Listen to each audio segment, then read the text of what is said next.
خب این هم از یک اثری از آقای محمد غضنفری، ازشون سپاسگزاریم. و اگه فیلم های کوتاهی دارین بینندگان عزیز که خودتون دارین تهیه میکنید یا دسترسی دارین و علاقه‌مندین که ما از این فیلمسازا حمایت بکنیم، حتما برای ما از طریق ایمیلی که روی صفحه میبینید بفرستید و من خیلی خوشحال میشم که اینو در بخش اول برنامه هر هفته پخش بکنم. خب داریم یواش یواش نزدیک میشیم به گفتگو با آقای کوروس، دوست این برنامه و دوست صمیمی من که خیلی دوستشون داریم. ولی قبل از اینکه بریم با ایشون گفتگو بکنیم، بذار آغاز کنیم با یکی از آهنگاشون، چجوری عاشقت کنم. این یک ویدیو زنده ایه از کنسرتی که ایشون انجام دادن، کنسرت های متفاوت. بپردازیم به تماشای این ویدیو، برمیگردیم با خود آقای کوروس. من نمیدونم چجوری عاشقت کنم، من عاشقم عاشقتم، با من نباشی من که میمیرم.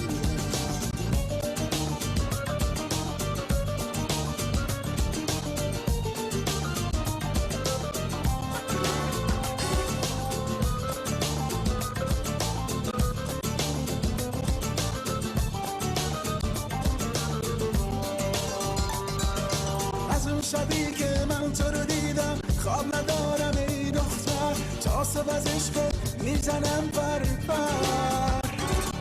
1 سال و 6 ساعت گذشته شدم ولی عاشق‌تر، هر روز میخوامت بیشتر و بیشتر. میام سر راهت میشینم تا درایی از در، تو دل من بپا کنی محشر. پر از سالم ولی ز لب‌ها جواب میگیرم کمتر، منو از عشق میکشی آخر.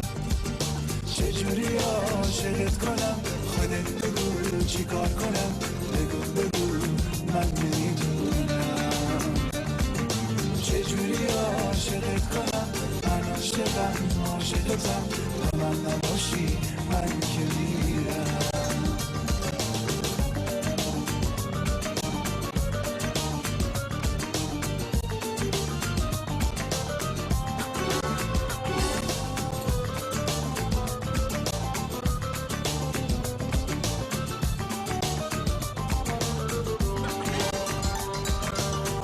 که میشد عشقم تو بودی، تو رو میدیدم هر دم، تو رو ز قلبم جدا نمی‌کردم.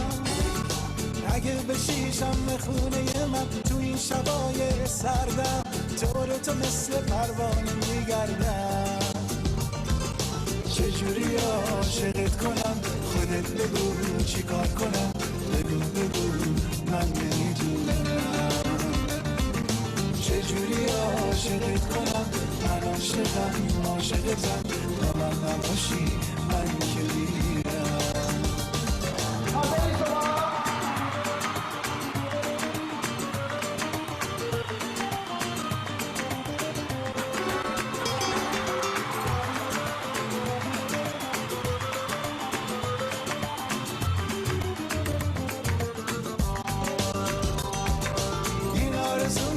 با تو بودم یه لحظه از تو جدا نبودم، کاش که میشد تو رو داشتم. توی بهشت دلت میموندم، همیشه از عاشقی میخوندم، روی زمینی پا نمیذاشتم. چجوری عاشقت کنم، خودت بگو چی کار کنم، بگو من نمیدونم. چجوری عاشقت کنم، من عاشقم عاشقتم، با من نباشی من که میرم. چجوری عاشقت کنم، خودت بگو چی کار کنم، بگو من نمیدونم.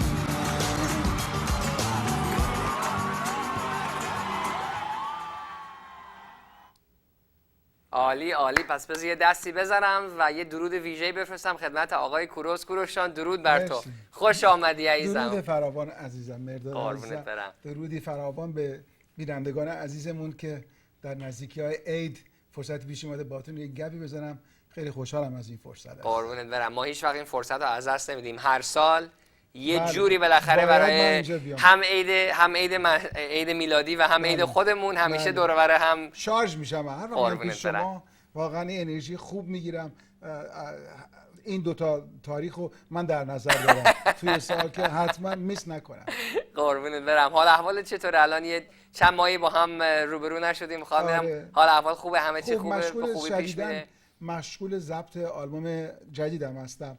میری وقتی میری توی دوره‌ای که داری آلبوم ضبط میکنی یه دفعه همه خیلی فکر ذکر آدم بیش از 80-90% میره روی اون و کمتر آدم آفتابی میشه این ور اون ور و آلبوم تقریبا آخرای کارش به مرحله میکس رسیدیم و این خبرایی که داریم انجام میدیم الان برای کار هنریمون. یه ذره درباره آلبوم توضیح بیشتری بده برای بینندگانی که میدونم از طریق فیسبوک طرفدار زیاد داری، صحبتش هم کردیم و در جریانن، ولی برای بینندگانی که شاید به فیسبوک دسترسی نداشته باشن یه اطلاعی بده درباره آلبومت. اسمش بلو. اسم آلبوم فعلا فقط 6 گذاشتم چون آلبوم ششممه، ولی به احتمال زیاد اسمش عوض خواهم کرد. خب. و این بعد از آلبوم افسانه که 1-2 سال پیش به بازار دادم، خب ادامه داره همینجور آهنگ سازی، تنظیم و اون پروژه CD به بازار دادن. هم به صورت آهنگای سینگل به بازار میدم، مثل یه آهنگ دادم به اسم ماحال و هم آلبومم در کنارش دارم پیش میبرم و فکر میکنم دیگه تا طرفای تابستون یه تابستون خوبی خاطره سازی با آلبوم جدیدم داشته باشیم. و این آلبوم جدید در مجموع کروشان چند تا آهنگ خواهد داشت؟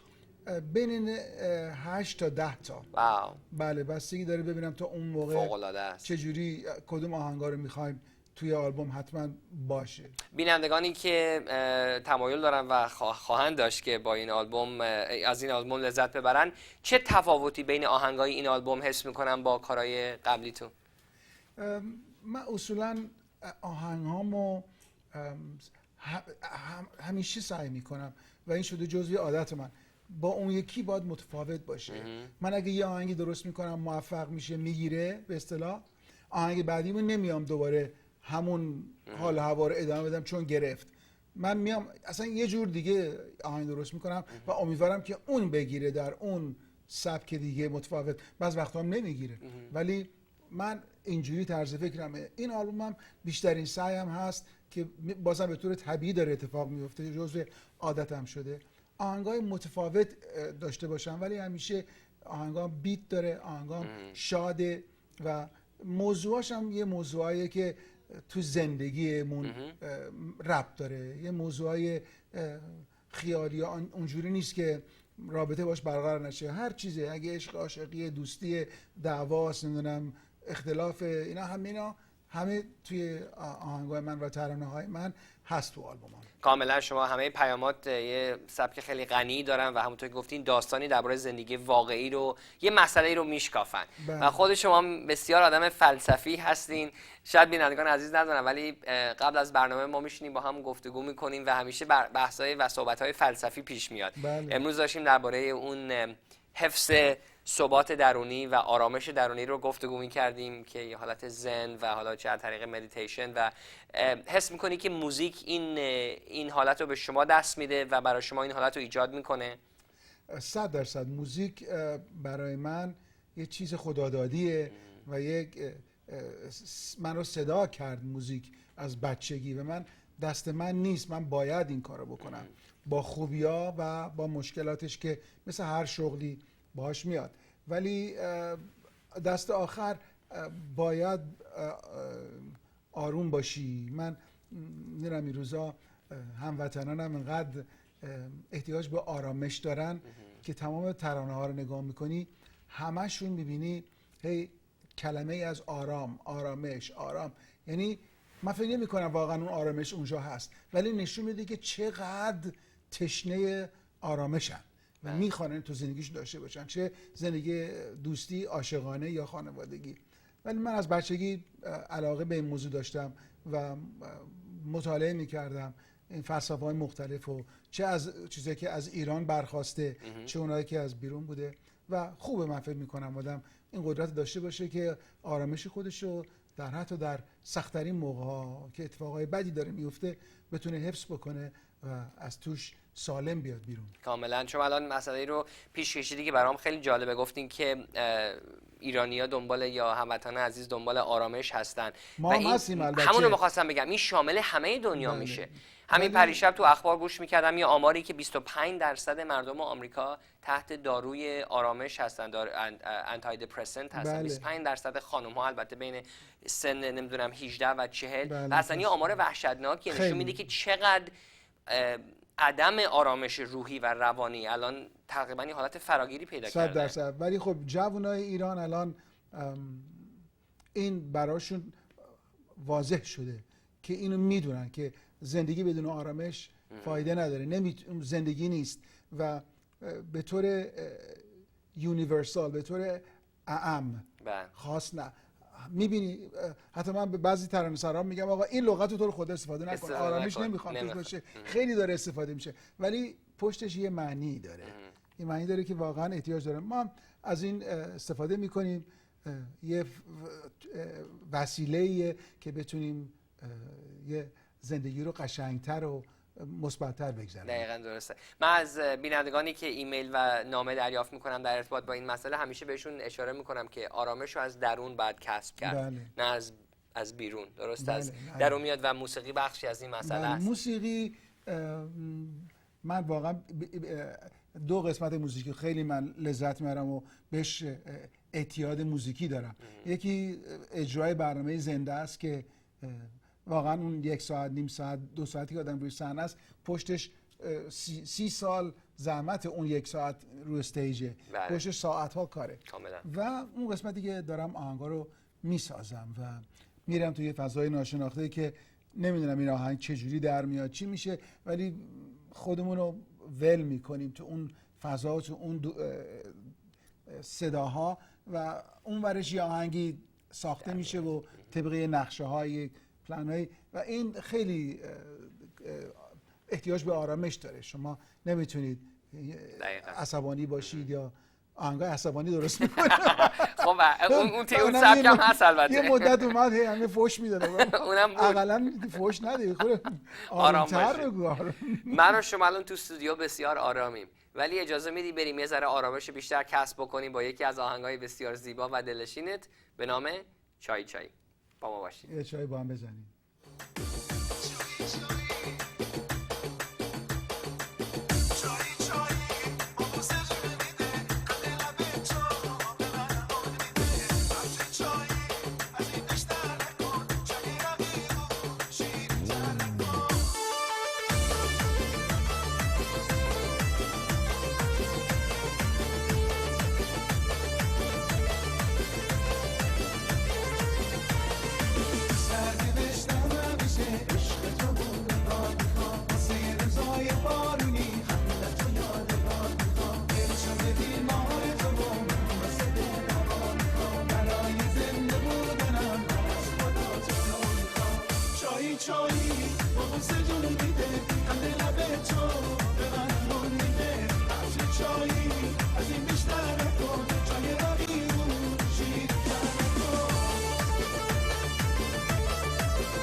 چایی با بوسه جون میده همه لبه تو به من حال میده هرچه چایی از این بیشتر نکن چای رقیبون شیرین‌تر نکن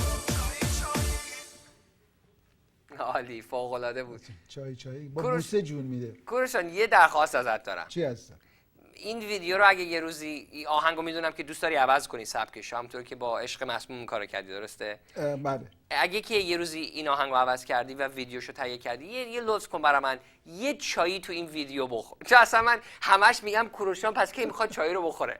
همش چشم. صحبت چاییه ولی داری آره. هات داگ میخوری. نه، عزیزم قند اولش اون دم خب خودت سینی اون چای دستم میگه برای خواستگاری بابا خانومه باید دست میدونم. بگیره ما چایی رو بنوشیم اونجا. یه کسی چای مثلا- این خانم خوشگله مدل براتون یه چایی بعد این بیاره. تشویق اینه که واقعا هر وقت خواستین شما وقت بگذرونید که آدم خیلی تو زندگیش تو روز ساعت‌های پیش میاد میخواد وقت رو بگذرونه و استراحتی بکنه، به جای اینکه سیگار روشن بکنید، به خصوص هموطنان عزیزم که تو ایران زندگی میکنن، به جای چای بخورید. ضررش خیلی کمتره، 2 تا هم بخورین پشت سر هم دیگه قشنگ وقتتون میگذره و چای رو هم نگاه بکنید که دیگه عالیه، میچسبه، میرقصه آدم. کجا فیلم برداری شد؟ دانتان لس آنجلسه؟ بله، این تو دانتان لس آنجلس، توی یکی از این ساختمان‌های بلند روی سقفش بود و یه سریای هم کنار بیچ توی مالیبو. آره بله مالیبو مشخصه اونجا گرفته شده. و کوروش وقتی این ویدیو رو اینطوری تهیه میکنید، در اون لحظه دارین بلند با یعنی زنده و بلند میزنید یا نه؟ چون خب اون محیط بالاخره شاید شکایت بکنن اگه که با ساز و دهل روی اون خود آهنگ اصلی کار انجام میشه، یعنی آهنگ اصلی داره پخش میشه. بله. کسی سازی نمیزنه، چون اگه سازی بزنن صدا انقدر بلنده وقت صدای اون آهنگ اصلی رو نمیشنون، عقب و جلو میشه. اینه که بله خود اون ترک پخش میشه که ولومش هم دست خود کارگردان کم میکنه زیاد میکنه. دوست من آقای بهنام مکی ویدیو درست کردن که از کارهای خوبشه. بله بسیار عالی. خب بریم سراغ یکی از آهنگای دیگه‌تون که می‌خوایم ازش لذت ببریم. آهنگ یاسمن. میدونم یه داستانی دارین در ارتباط با این آهنگ. بله، داستانی است ولی واقعیتی که اتفاق افتاد. من خانومم سوسن یک جراحی داشت، سرجری داشت و ما رفتیم تو اتاق قبل از عمل که جراحی انجام میشه، بیمارستان آمریکایی، تمام آمریکایی. و همونجور که نزدیک اون ساعت شد، یه دفعه دیدم دکترها دارن میان، اینا صدای آهنگ یاسمن داره میاد بلند. اینجا چجوری از توی فکر کنم یا رینگتونش بوده یا داشته میذاشته اون آهنگو. بعد اومدن جلو، دیدم یک دکتر ایرانیه که از متخصصهای اونجا بودن و اومدن و گفتن این آهنگ یاسمن، من میدونستم خانم شما هست و میخواستم این بدونی که با هم دیگه فوری رابطه برقرار کنیم و بسیار کار قشنگی بود. وقتی هم که خانم من میرفت اتاق عمل، ازش پرسیدن خب میخوای توی عمل، چون ما اتاق عمل که میریم موزیک میذاریم، اینا از کوروش بذاریم یا اینقدر شنیدی دیگه نمیخوای بذاریم؟ نه بذار. اونم که خب دیگه نمیشنید، ولی خب اون نرس هم میگفتن تمام این مدت دکتران داشتن آهنگای من میذاشتن و با هم دیگه کار خودشون انجام میدادن و دکتر یعقوبیان عزیزه که این کار کرده و دوست خوب من، حالا اسمشون رو خواهم گفت حتما، و این دوستان جوانایی هستن که اینجا بزرگ شدن و افتخارات ما و نوروسرجن، نمیدونم کارهای جراحی خوب انجام میدن، بچه‌هایی که واقعا بهشون باید توجه کرد و افتخار میکنیم بهشون. خوشبختانه از این کاد زیاد داریم خارج از ایران و داخل ایران و کلا ایرانی‌ها صحبتشو کردیم. بله.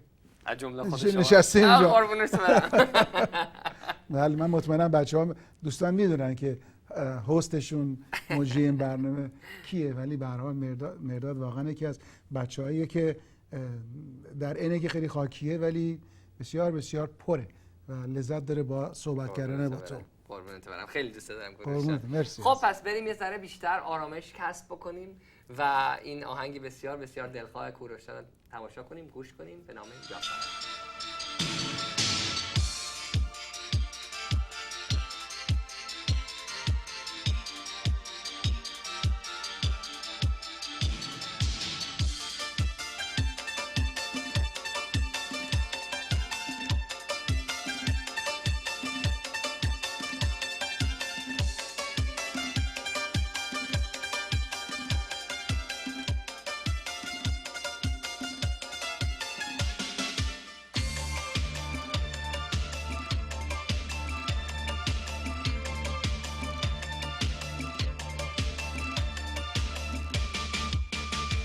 یاسمن یاسمن ای دونه الماس من، کاشکی میدونستی چیه عشق من و احساس من، شکوفه بهار من، آخر انتظار من، تو اومدی که تا ابد بمونی در کنار من.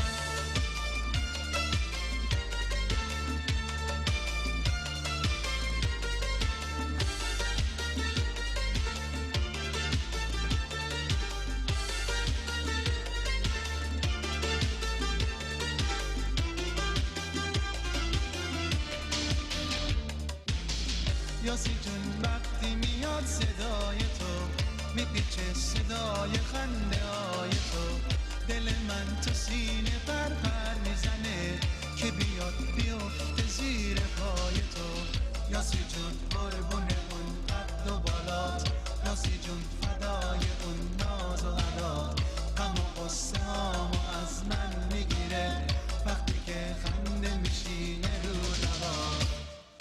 دوست دارم ای یاسمن، توی تو تنها عشق من، دیوونتم عاشقتم باید که باشی مال من. دوست دارم ای یاسمن، توی تو تنها عشق من، دیوونتم عاشقتم باید که باشی مال من.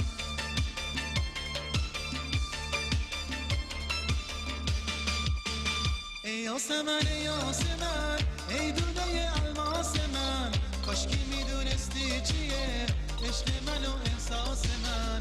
ای یاسمن هزار ساله میخونم تو قصه ها، انگار فقط برای من تو رو فرستاده خدا.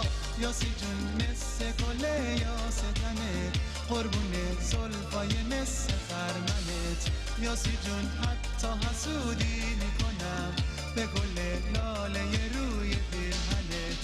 یاسی جون قربون اون قد و بالات، یاسی جون فدای اون ناز و عدات، غم و غصه هامو از من میگیره وقتی که خنده میشینه رو لبات. دوست دارم ای یاسمن، توی تو تنها عشق من، دیوونتم عاشقتم باید که باشی مال من. دوست دارم ای یاسمن، توی تو تنها عشق من، دیوونتم عاشقتم باید که باشی مال من.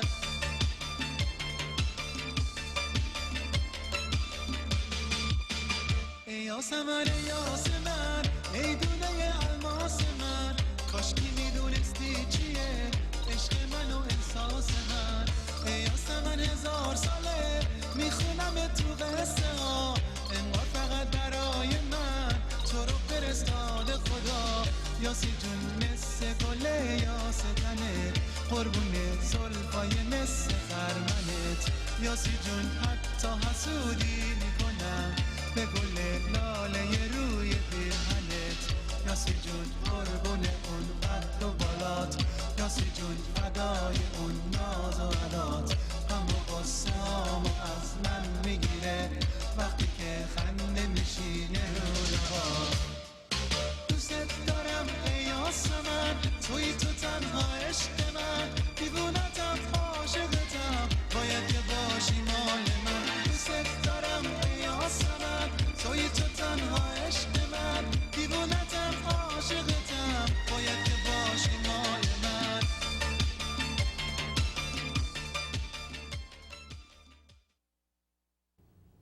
همیشه برمیگردم به دوران دانشگاه تو MIT که بودم. کوروش، با یکی از دوستام تو بوستون میشستیم این آهنگا رو گوش میکردم. تصور نمیکردم که یه روزی برنامه تلویزیونی خودم رو داشته باشم، در کنار دوست عزیزم بشینم و این آهنگ رو با هم تماشا کنیم. چه دنیای قشنگیه که این اتفاقات توش میفته. زیباترین دنیا. بله، از خانم هما میرافشار میخواستم تشکر میکنم برای نوشتن این ترانه یاسمن. دستش درد نکنه. دست شما هم درد نکنه که به این قشنگی اجراش کردید. خواهش میکنم. من ساختمش و تنظیم کردم. البته خب شاید خیلی‌ها ندونن، شاید خیلی‌ها بدونن، ولی من اکثر کارهای خودم و موزیکم رو خودم تنظیم میکنم، آهنگ درست میکنم و چون کار من اینه، درسشو خوندم.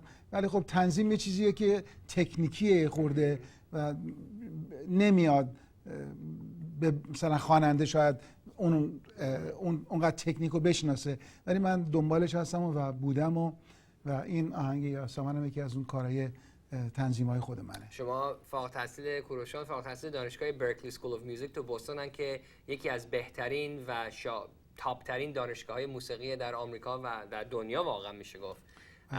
و احسن بر شما که این بله همشهری بودیم دیگه در بوستون. ما این این ور پل بودیم. یه پل MIT هست توی بوستون که شهر کمبریج رو که هاروارد و MIT توش هستن وصل میکنه به بوستون.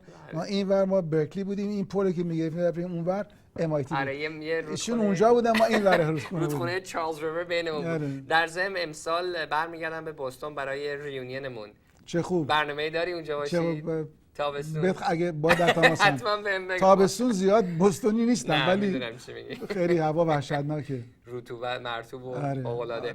آره. خب کوروش جان بریم درباره برنامه‌های نوروزیت صحبت کنیم. بله. میدونم که فعالیت‌های زیادی داری و مسافرت دور دنیا و بله عید است و واقعا وقتیه که ایرانی‌ها دور هم جمع میشن، هر جای دنیا که هستن از این فرصت استفاده میکنن و با عشق دور هم جمع میشن. ما هم عاشق اینیم که اونجایی باشیم که ایرانی‌ها دور هم جمع میشن و من در کنار میدونی من با بندم مهمونی‌های خصوصی خیلی برنامه اجرا میکنیم و به خصوص مهمونی‌هایی که خارج از لس آنجلس هستن، در ترکیه، در دبی، در فرانسه، در کانادا، جاهای مختلف و همینطور این بارم در فرانسه و در ترکیه برنامه دارم و در کنسرت که برنامه همه دوستان میتونن بیان در مونیخ برنامه دارم 22 مارچ و 31 مارچ هم در پاریس برنامه دارم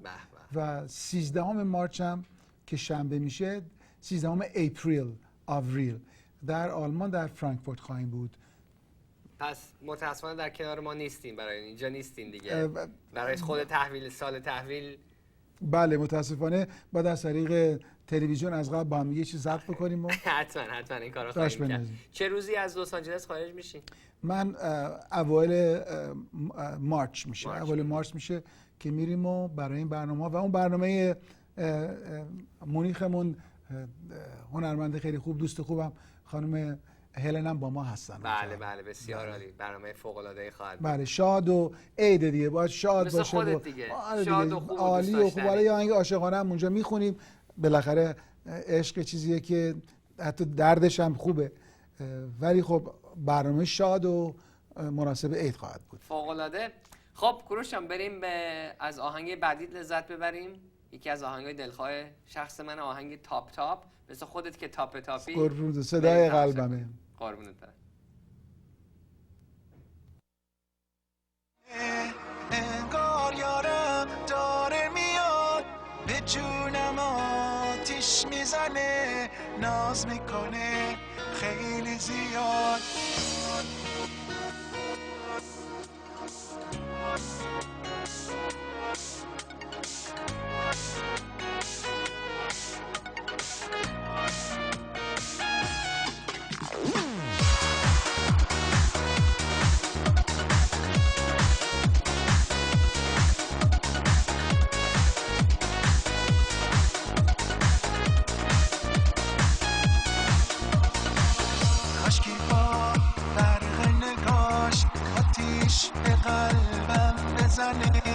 خونچه روی اون لباش مثل گله نسترنه، یا که باش میافتم یا که براش میمیرم، تا از لبای نازش بوسم و پس میگیرم. تا صدای قلبمه انگار یارم داره میاد به جونم آتیش میزنه، ناز میکنه خیلی زیاد. تیک تیک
کوروشان بقیه‌اش رو توی ماشین که دارم برمیگردم به خونه گوش میکنم و این هدیه فوق‌العاده‌ای که به من دادی ازت واقعا سپاسگزارم و البته آهنگاتی که همه رو خودم دارم ولی خب الان حالا ازت امضاشم میگیرم.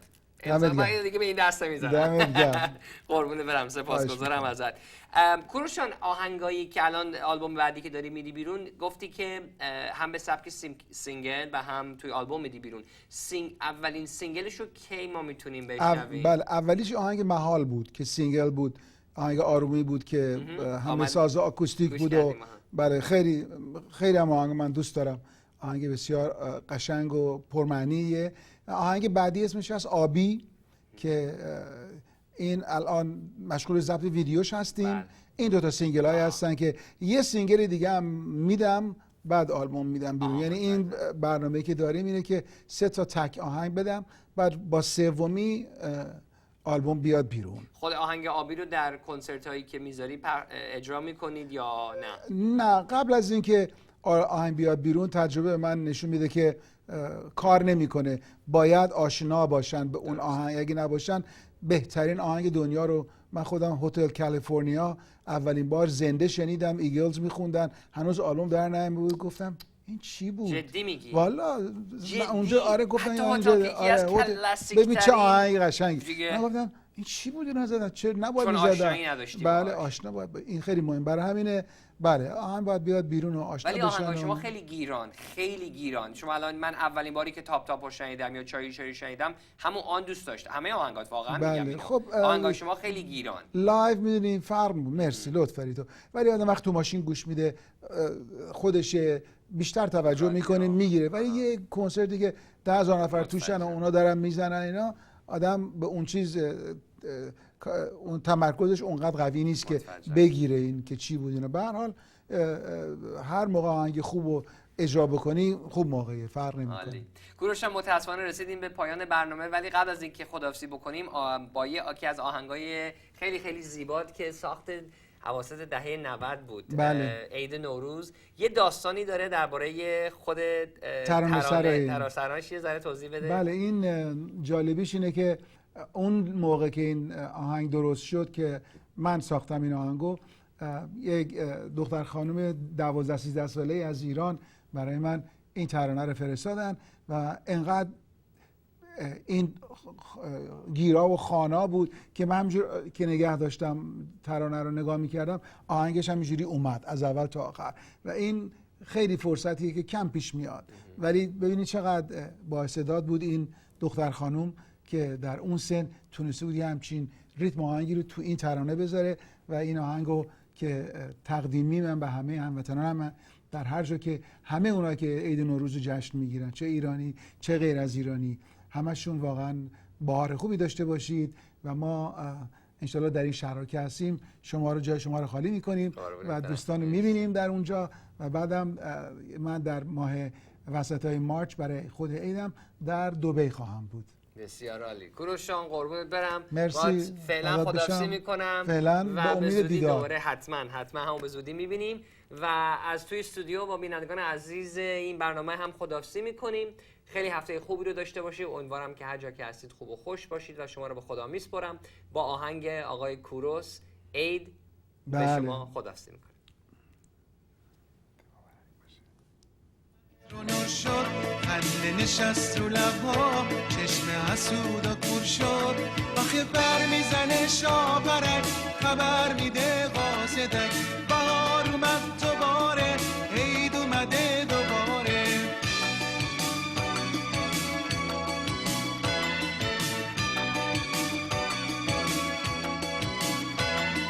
عطر و گلاب بپاشین، رو سبز آب بپاشین، زمستونم بهار شد، خواب نمونین بیدار شین، آهای آهای بهاره، عید اومده دوباره، آهای آهای بهاره، عید اومده دوباره.